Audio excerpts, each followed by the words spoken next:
ನಮಸ್ತೆ ಸ್ನೇಹಿತರೆ. ಶ್ರೀ ಕಾಶಿ ವಿಶ್ವನಾಥ ಸುಪ್ರಭಾತಂ. ವಿಶ್ವೇಶಂ ಮಾಧವಂ ಡುಂಡಿಂ ದಂಡಪಾಣಿಂ ಚ ಭೈರವಂ ವಂದೇ ಕಾಶಿಂ ಗುಹಾಂ ಗಂಗಾಂ ಭವಾನೀಂ ಮಣಿಕರ್ಣಿಕಾಂ. ಉತ್ತಿಷ್ಠ ಕಾಶಿ ಭಗವಾನ್ ಪ್ರಭು ವಿಶ್ವನಾಥೋ ಗಂಗೋರ್ಮಿ ಸಂಗತಿ ಶುಭೈ परिभूषितोऽव्यय श्रीडुण्डी भैरवमुख्यै सहितान्नपूर्णा माता च वाञ्छति मुद तव सुप्रभातं ब्रह्मा मुरारिस्त्रिपुरान्तकारिः भानुः शशिभूमिसुतो बुधश्च गुरुश्च शुक्रशनिराहुकेतव कुर्वन्तु सर्वे भुवि सुप्रभातं वाराणसी स्थित गजानना डुण्डिं राज तापत्रयापहरणे प्रथितप्रभाव आनन्दकन्दलाकुलप्रसवैकभूमे नित्यं समस्तजगतः कुरु सुप्रभातं ब्रह्माद्रवोपमितगाङ्गपय प्रवाहै पुण्यै सदैव परिचुम्बित पादपद्मे मध्ये किल मरगणै परिसेव्यमाने श्रीकाशिके कुरु सदा भुवि सुप्रभातं प्रत्नैरसङ्ख्यमठमन्दिरतीर्थकुण्ड प्रसादघट्टनिवहै विदुषां वरैश्च आवर्जयस्य किल विश्वमनांसि नित्यं श्रीकाशिके कुरु सदा भुवि सुप्रभातं केवानरानुसुदीय कुदीयो धियो वा वाञ्छन्ति नान्तसमये शरणं भवत्य हे कोटिजनमुक्तिविधानदक्षे श्रीकाशिके कुरु सदभुवि सुप्रभातं य देवैरसुरैर्मुनीन्द्रतन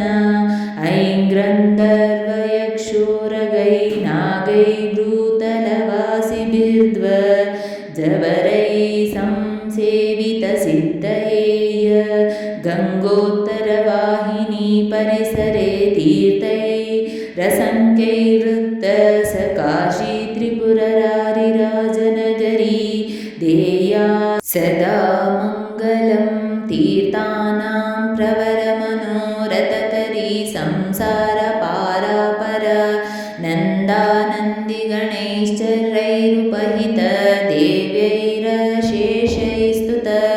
या शम्भोर्मणिकुण्डलैककणिका विष्णोस्तपोदीर्घिका सेयं श्रीमणिकर्णिका भगवती देयात् सदा मङ्गलम् अभिनवबिसवल्लिपाद पद्मस्य विष्णोः मदनमदनमौले मार्लती पुष्पमाला जयति जय पताका काव्यासौ मोक्षलक्ष्यै क्षपितकलिकलङ्कजाह्नवी न पुनातु गाङ्गं वारिमनोहारी मुरारिचरणच्युतं त्रिपुरारी शिरश्चारि पापहारी पुनातु मां विघ्नावासनिवासकारणा महागण्डस्थलालम्बितः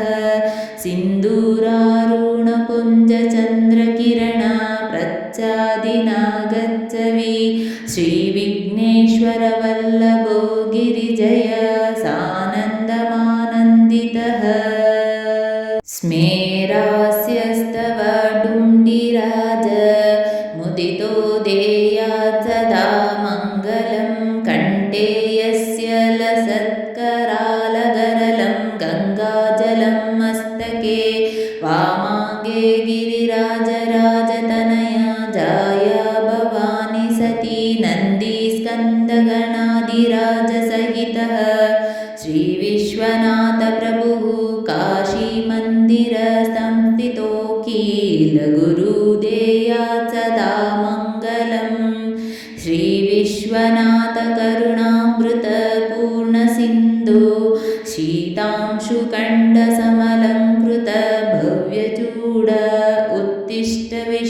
भजनमङ्गलसाधनाय नित्यं सर्वजगतः कुरु सुप्रभातम्।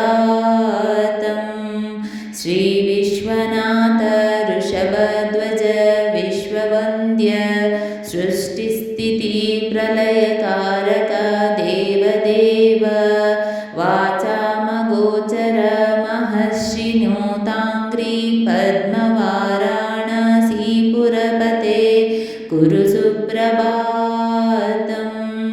श्रीविश्वनाथ भवभञ्जन दिव्यभाव गङ्गाधर प्रमथवन्दित सुन्दराङ्ग नागेन्द्रहारन भक्तभयपहार वाराणसीपुरपते कुरु सुप्रभातम्। कुरु सुप्रभातम्। श्रीविश्वनाथ तव पादयुगं नमामि नित्यं तवैव शिवनामहृदा स्मरामि वाचं तवैव यशसा नघ भूषयामि वाराणसीपुरपते कुरु सुप्रभातम्। सुप्रभातम्। काशीनिवासमुनिसेविता पादपद्मा गङ्गाजलौघपरिषिक्त जटाकलाप अस्याखिलस्य जगतः सचराचरस्य वाराणसीपुरपते कुरु सुप्रभातम्। गङ्गाधराद्रितनय प्रिय शान्तमूर्ते वेदान्तवेद्य सकलेश्वर विश्वमूर्ते कूटस्थ नित्यनिकलागमा गीतकीर्ते वाराणसीपुरपते कुरु सुप्रभातम्। कुरु सुप्रभातम्। विश्वं समस्तमिदमद्य घनान्धकारे मोहात्मके निपतितं जडतामुपेतं भासविभास्य परया तदमोघशक्ते वाराणसीपुरपते कुरु सुप्रभातम्। कुरु सुप्रभातम्। सूनुः समस्तजनविघ्नविनाशदक्षो भार्यान्नदाननिरताविरतं जनेभ्यः ख्यातः स्वयं च शिवकृत्सकलातिभाजं वाराणसीपुरपते कुरु सुप्रभातम्। कुरु सुप्रभातम्। येनो नमन्ति न जपन्ति न चामानन्ति नो वालपन्ति विलपन्ति निवेदयन्ति तेषामबोधशिशुतुल्यधियां नाराणां वाराणसीपुरपते कुरु सुप्रभातम्। श्रीकण्ठकण्ठधृतपन्नग नीलकण्ठ सोत्कण्ठभक्तनिवहो पहितोपकण्ठ भस्माङ्गरागपरिशोभित सर्वदेह वाराणसीपुरपते कुरु सुप्रभातम्। कुरु सुप्रभातम्।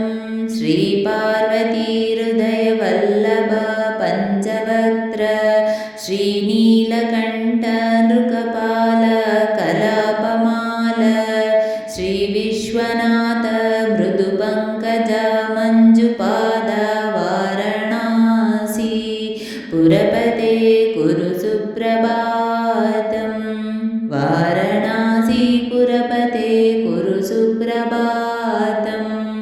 दुग्धप्रवाहकमनीयतरङ्गभङ्गे पुण्यप्रवाहपरिपावितभक्तसङ्गे नित्यं तपस्वि जनसेवित पादपद्मे गङ्गे शरण्यशिवदे कुरु सुप्रभातम्। सानन्दमानन्दवने वसन्तम् आनन्दकन्दं हतपापरुन्दं वाराणसीनाथमना श्रीविश्वनाथं शरणं प्रपद्ये शरणं प्रपद्ये इति श्रीकाशीविश्वनाथसुप्रभातं सम्पूर्णम्। ಸ್ನೇಹಿತರೆ, ಈ ವಿಡಿಯೋ ಇಷ್ಟವಾದಲ್ಲಿ ಲೈಕ್, ಶೇರ್ ಅಂಡ್ ಕಾಮೆಂಟ್ ಮಾಡಿ. ಮುಂದಿನ ವಿಡಿಯೋಸ್ಗಳಿಗಾಗಿ ಚಾನೆಲ್ ಅನ್ನು ಸಬ್ಸ್ಕ್ರೈಬ್ ಮಾಡಿ. ಧನ್ಯವಾದಗಳು.